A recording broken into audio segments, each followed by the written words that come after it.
पूर्व मंत्री व भूमिहार ब्राह्मण सामाजिक राजनीतिक फ्रंट के राष्ट्रीय अध्यक्ष रामजतन सिन्हा जी, तो इनसे बात करेंगे पप्पू देव की हत्या के बारे में, जो कि वहां के परिजन से ये मिलकर आए हैं, तो क्या कुछ रहा वहां पे, इनसे बात करेंगे। सर, आप सहरसा से पप्पू देव के परिजनों से मिल के और वहां के गांव के लोगों से मिल के आए, क्या कुछ कहना चाहेंगे, क्या कुछ रहा वहां पे?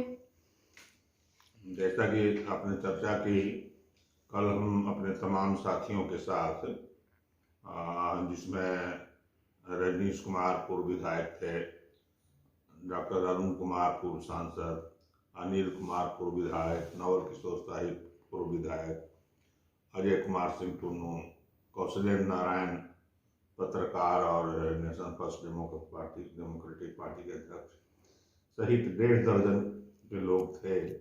हम लोग वहाँ गए और पप्पू देव के परिवार, विशेषकर उनकी पत्नी से मिले। हम लोग उनको सांत्वना देने का प्रयास किया। सांत्वना के लिए तो कोई शब्द इसमें हो नहीं सकता, लेकिन वहाँ हम लोग गए तो एक चीज़ हम लोगों ने देखा कि बिल्कुल वहाँ भय के साए में लोग जी रहे हैं, भय का माहौल है। ऐसी घटनाओं में जहाँ भी हम लोग जाते हैं तो पत्रकारों का हुजूम उमड़ पड़ता है।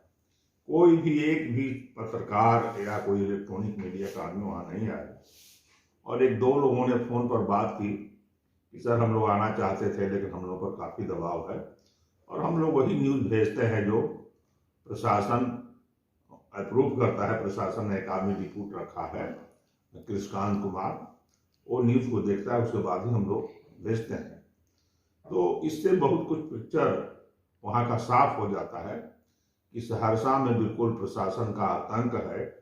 और वह बात तब और स्पष्ट हो गई जब जिलाधिकारी को हमने फ़ोन लगाया और जिलाधिकारी की जो भाषा थी, उन्होंने कहा कि आज तो नहीं, कल 2 बजे मिलेंगे। तो मैंने कहा कि आपको तो बता रहे हैं कि हम पटने से आए हैं और 2 बजे तक तो यहाँ बैठे नहीं रहेंगे, हम तो लौट जाएंगे। तो आप कहें तो फ़ोन पर बात कर लें। उनका जो टोन था, उनका जो तेवर था, उनका जो लहजा था, तो मैंने कहा कि मैं जानता कि आप इस तरह से बात करेंगे तो आपको फ़ोन ही नहीं करते। आप कह रहे हैं कि इसे हार्ट अटैक हो गया अभी भी, तो उसको तो बुरी तरह पीटा गया है। तो कहा कि आप कैसे कह सकते हैं कि हार्ट अटैक नहीं हुआ, और आप कोई डॉक्टर हैं क्या?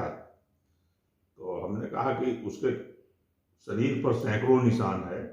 उसका पैर का नीचे, घुटने के नीचे का सब चोट से बिल्कुल तोड़ा हुआ है, जांघ तोड़ा हुआ है, कमर तोड़ा हुआ है, छाती का जितना सब उसका अस्थि पंजर है वो तोड़ा हुआ है, किडनी डैमेज कर दिया, सर पर मार करके उसको हेमरेज कर दिया। तो और कैसे कहा जाएगा कि उसको ब्रूटल मर्डर नहीं हुआ है? तो कहा कि आप एक्सपर्ट हैं। कहीं आप एक्सपर्ट नहीं हो सकते हैं, लेकिन हम तो एक्सपर्ट हैं, इसमें कोई 2 राय हो नहीं सकती है। उनकी भाषा बिल्कुल ही गड़बड़ थी। तो हमने कहा सुनिए डीएम साहब, यदि आप इसमें अपने कर्तव्य से पीछे हट गए तो जीवन भर आपकी आत्मा कराहती रहेगी कि एक आदमी ब्रूटल ढंग से हमारे जिले में मारा गया और हम कुछ नहीं कर सके। और नौकरी तो कोई जिलाधिकारी अभी आप हैं तो 30 साल की नौकरी करेंगे, सरकारें आते जाती रहेंगी, लेकिन आप इससे बच नहीं सकते और जनता आपके कर्मों का हिसाब लेगी, मांगेगी, और आप इसका कोई जवाब आपके पास नहीं होगा।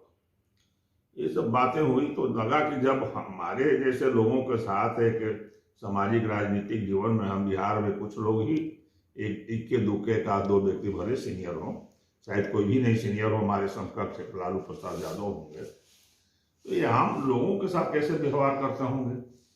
ऐसे घटनाओं में सब लोगों का अधिकार है। रोड एक्सीडेंट में भी मर जाता है तो परिजन प्रोटेस्ट करते हैं, धरना देते हैं, सरकार मुआवजा देती है। तो इसका प्रतिवाद करने के लिए लोगों ने अनुमति मांगा कि कोविड-19 का अनुपालन करते हुए हम प्रतिरोध मार्च शांतिपूर्ण ढंग से निकालना चाहते हैं, लेकिन प्रशासन ने इसको नकार दिया। और नकारने के बाद उसी दिन 1000 छात्रों का कोई कंपटीशन होना था खेल का, उसके लिए उन्होंने अनुमति प्रदान की। तो बिल्कुल वहाँ पर अराजकता की स्थिति है। घटना के 2-3 दिन पहले ही डीएम वहाँ से गायब थे, एसपी घटना के बाद 4 बजे भोर में वहां से जिला मुख्यालय छोड़ दी, जबकि अमूमन कोई बड़ी घटना घटती है तो जिलाधिकारी और जिला अधीक्षक, पुलिस अधीक्षक छुट्टी कैंसिल करके मुख्यालय वापस आते हैं। ये उल्टा हुआ, ये लोग मुख्यालय छोड़कर भाग गए। भारतीय जो डीएसपी थे वो गायब हो गए। आरपी सिंह जिसको इस हत्या में बहुत अहम रोल था वो गायब हो गए। कृष्ण कुमार था, वो भी सर्किट हाउस से उस दिन गायब हो गया। वो जो व्यक्ति न पुलिस का न प्रशासन का अंग था, वो सारे घटना में कैसे था और वो उसको लीड कर रहा था, ये सारी चीजें बिल्कुल स्पष्ट करती हैं। और मैं तो ये पूछना चाहता हूं कि यदि पप्पू देव जिनकी जाति भूमिहार थी, उनके स्थान पर कोई कुर्मी होता और वहाँ के जो जिला पुलिस अधीक्षका है उसके जगह पर कोई ब्राह्मण या भूमिहार एसपी होता, तो क्या मुख्यमंत्री उसको सस्पेंड नहीं करते? कोई कुर्मी मारा जाता तो मुख्यमंत्री वहाँ जाते या नहीं जाते? और मुख्यमंत्री की बिल्कुल चुप्पी और कोई कार्रवाई नहीं करना, यह बड़ा ही दुखद पहलू है। और आदिम युग में भी या जहाँ पर तालिबानी हुकूमत है उसमें ऐसी बातें सुनने में आती है कि लोग बेरहमी से तड़पा तड़पा करके मारते हैं। उसी ढंग से घटना को अंजाम दिया गया। जब तक इस घटना का सीबीआई जांच हाई कोर्ट या सुप्रीम कोर्ट के देख रेख में नहीं होती, तब तक इसका उद्भेदन नहीं हो पाएगा, पीड़ित परिवार को न्याय नहीं मिल पाएगा। और जो बाहुबली लोग हैं, जो राजनीति में बहुत सक्रिय हैं, जिनकी सक्रिय भूमिका है, किसी राजनीतिक दल के पक्ष में, सत्ता के पक्ष में या सत्ता के विपक्ष में है, पप्पू देव की ऐसी कोई भूमिका नहीं थी। ये बाहुबली हो सकते हैं अपने इलाके का, लेकिन सारी सजा काट करके वो बेल पर बाहर थे। तो उनकी कोई एक्टिविटी नहीं थी। इलाके में सामाजिक कार्यों में बढ़ चढ़ कर रुचि लेते थे। गरीबों के बेटी की शादी में, अनाथ बच्चों के पढ़ाने लिखाने में वो काफ़ी मदद करते थे और एक तरह से रॉबिन हुड की तरह वहाँ लोग इनको मानते थे। सारे समाज के सभी वर्गों में इनके इस तरह से निर्मम हत्या से लोग बहुत दुखी थे, लोग स्तब्ध थे। हम समझते हैं कि ये घटना कभी सोचा नहीं जा सकता है कि सब समाज में ऐसी घटना, जब उन पर कोई FIR था ही नहीं तो पुलिस क्यों गई 1 बजे रात को? कोई घटना थी तो पहले पुलिस दिन में जाती, वो नहीं मिलते तो वारंट ऑफ अरेस्ट निकलता, कुर्की जब्ती होता। लेकिन एकदम गोपनीय ढंग से जिस तरह से पुलिस गई, उनकी CCTV कैमरे उठा करके घर से ले आई, उनका जो लैपटॉप था उसको उठा करके ले आई और बेरहमी से पीटा, ये बड़ा दुखद है।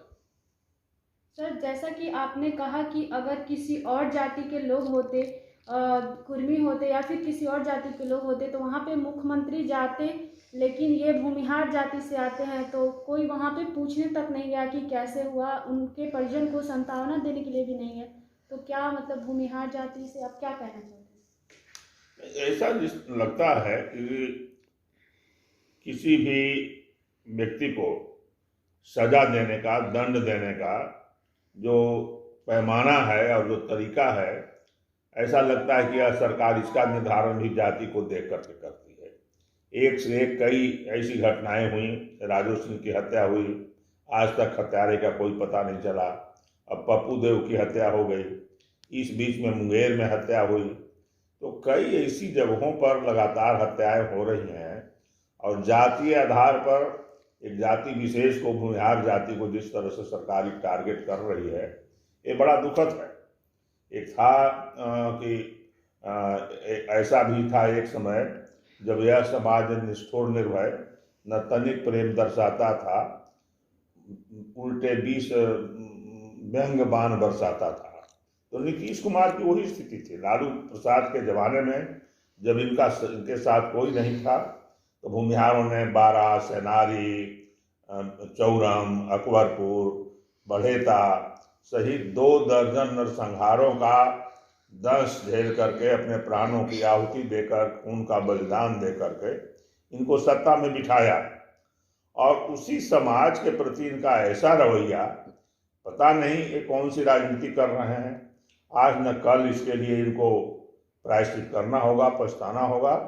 और एक ऐसा समाज जिसने आज़ादी की लड़ाई में, समाज को आगे बढ़ाने में, शिक्षा और स्वास्थ्य के क्षेत्र में जिसकी बड़ी कुर्बानी है, हमारे पूर्वज आज़ादी की लड़ाई में न केवल जेल गए, यातनाएं सही, बल्कि अपने प्राणों की आहुति दी, जमींदारी गंवाई, आज़ादी के बाद काश्तकारी गंवाई डॉक्टर सतकृत सिंह के नेतृत्व में, स्कूल के लिए, कॉलेज के लिए न केवल भूमि दान दिया बल्कि उस पर प्राथमिक विद्यालय, मध्य विद्यालय, उच्च विद्यालय, कॉलेज का निर्माण कराया। गांव में स्वास्थ्य चिकित्सा व्यवस्था को मजबूत करने के लिए भी जमीन दिया, अस्पताल बनवाए।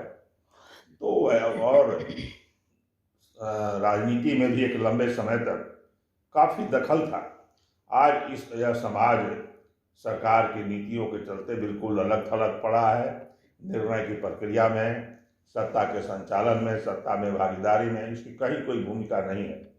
हम समझते हैं कि इस समाज में आज भी ऐसी क्षमता है कि अपने अधिकार के लिए, अपने हक हकूक के लिए वो संघर्ष कर सकता है।